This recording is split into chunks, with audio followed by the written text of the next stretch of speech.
இயேசு கிறிஸ்துவின் இனிய நாமத்தினாலே உங்கள் யாவரையும் வாழ்த்துகிறேன்.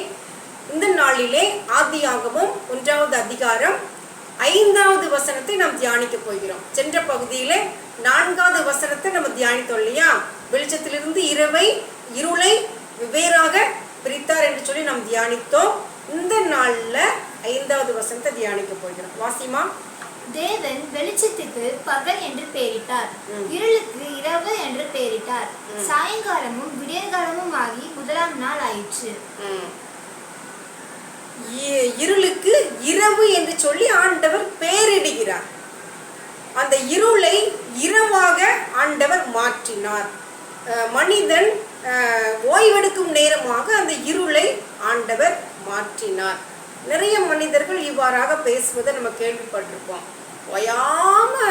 ஓயாத உழைப்பு தான் எனக்கு, நான் என்ன பண்ணிட்டு இருக்கிறேன், 24 மணி நேரமும் ஓயாது உழைத்து கொண்டிருக்கிறேன் அப்படின்னு சொல்லி சில பேர் பேசுவாங்க. இதுதானே, ஓயாது நீங்க உழைக்க வேண்டாம்னு சொல்லி தான் ஆண்டவர் இருளை இரவாக்கி அதை மனிதன் ஓய்வெடுக்கும் நேரமாக மாற்றினார். அல்லேலூயா. அதனால கண்டிப்பாக மனிதர்கள் குறிப்பிட்ட நேரம் என்ன செய்யணும், ஓய்வெடுக்கணும். பகலை ஆள்வதற்கு ஒரு சுடரையும் இரவை ஆள்வதற்கு ஒரு சுடரையும் ஆண்டவர் என்ன செஞ்சாரு, வானத்துல வச்சார். அப்படிதானே ஆகாய பிரிவுல. அப்போ இந்த பகல்ல ஆளக்கூடிய அந்த ஒரு சுடர் சூரியன் இல்லையா, அது பிரகாசமா ஒளி கொடுத்துட்டு இருக்கும். அந்த நேரம் நம்ம ஓய்வெடுக்க முடியாது. இரவு நேரத்துல மனிதன் ஓய்வெடுக்கணும் அப்படின்னு சொல்லி தான் ஒரு டிம் லைட்டை மாட்டிருக்கிறாரு. என்ன டிம் லைட்டு?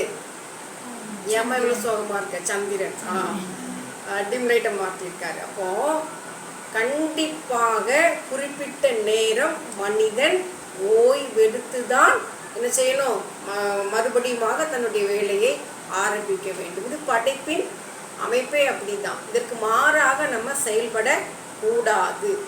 மனிதன் இந்த இருளான நேரத்துல, இந்த இருளின் ஆதிக்கம் அதிகமாக இருக்கும்போது மனிதன் செயல்படக்கூடாது அப்படிங்கிறதான் ஆண்டவருடைய நோக்கமாக இருந்திருக்கணும். பாவத்திற்கு மரித்து நீதிக்கு பிழைக்கும்படியாக நம்ம என்ன செஞ்சிருக்கிறோம், அழைக்கப்பட்டிருக்கிறோம். சென்ற பகுதியில நம்ம என்ன பார்த்தோம், அந்த இருளை பாவத்திற்கு ஒப்பிட்டு பார்த்தோம். அப்படித்தானே?